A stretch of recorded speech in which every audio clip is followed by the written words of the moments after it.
अस्सलाम वालेकुम, नमस्ते, सत श्री अकाल, जय हिंद।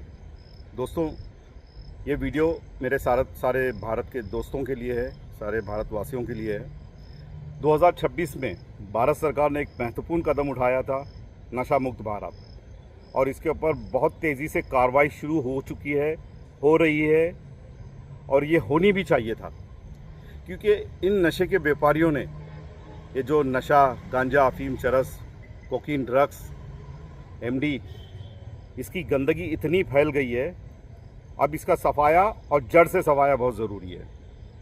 क्योंकि इस नशे के व्यापार में बच्चे भी इस्तेमाल हो रहे हैं, औरतें भी इस्तेमाल हो रही हैं, यंग जनरेशन भी कर रहा है, और बड़े से बड़े इन्वॉल्व हो गए हैं। और ये नशे की बीमारी सिर्फ गरीबों तक सीमित नहीं रह गई, आज पढ़े लिखों के घरों में चले गई है, अधिकारियों के घर में चले गई है, बड़े बड़े ऑफिसर, मिनिस्टर्स के घर में चले गई है।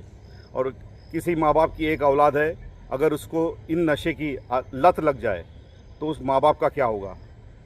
तो ये जंग जो है पूरे देश की जंग है, किसी एक इंसान की नहीं है। आप लोग अगर सोचते हैं कि मेरा बच्चा बच गया है, उसका बच्चा पी रहा है, फलां ऑफिसर का बच्चा, फलां पुलिस वाले का बच्चा, फलां मिनिस्टर का बच्चा, तो ये गंदगी आप तक आने में टाइम नहीं लगेगी। इसके लिए हम सबको एकजुट होकर काम करना है। ये काम करना है कि इन दरिंदों का, ये दरिंदे हैं, ये इन चंद पैसों के लिए इन्होंने पूरे मुल्क को बर्बाद करने की ठान ली है। इनको ख़त्म करना ज़रूरी है। इनके ऊपर सख्त से सख्त एक्शन सरकार ले रही है, और आप लोगों को, हम सबको मिलकर सरकार का सपोर्ट करना है। जहाँ कहीं ड्रग्स सप्लायर कोई मिलता है, दिखता है, आप उसकी इन्फॉर्मेशन गूगल पे जाके सर्च करके सरकार को दे सकते हैं। आपकी ये इन्फॉर्मेशन गुप्त रहेगी। बहुत सारे ऐसे डिपार्टमेंट्स है जहाँ पर आपकी जो है पहचान गुप्त रहेगी। आप लोग बेफिक्र होकर आप उनको इन्फॉर्म कर सकते हैं।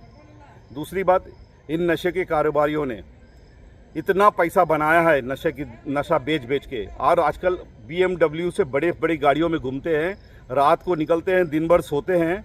इन कुत्तों को इनकी सही जगह पे पहुंचाना है। इनके लिए बहुत अच्छे से सरकार कार्रवाई कर रही है। आप लोग भी सरकार की मदद कीजिए। और मेरा एक निवेदन सरकार से यह है, इनकी पहले तो संपत्ति जब्त होनी चाहिए। इनके पास जितना भी एसेट हो, चाहे बाप दादा की किसी के भी नाम पे इन लोगों ने फैला के रखा है, इनकी सारी संपत्ति जब्त होनी चाहिए। और इनको जो पुलिस वाला पकड़कर इनके साथ डबल गेम करता है, कुछ सरकार को शो करता है, कुछ पीछे के रास्ते से इन्हीं के हाथ से भी सेल करवाता है, और ऐसे कई जगह हो रहा है और होता रहा है पहले से भी। जब ऐसे अधिकारी पकड़े जाए तो इनके ऊपर भी वैसे ही कार्रवाई होनी चाहिए।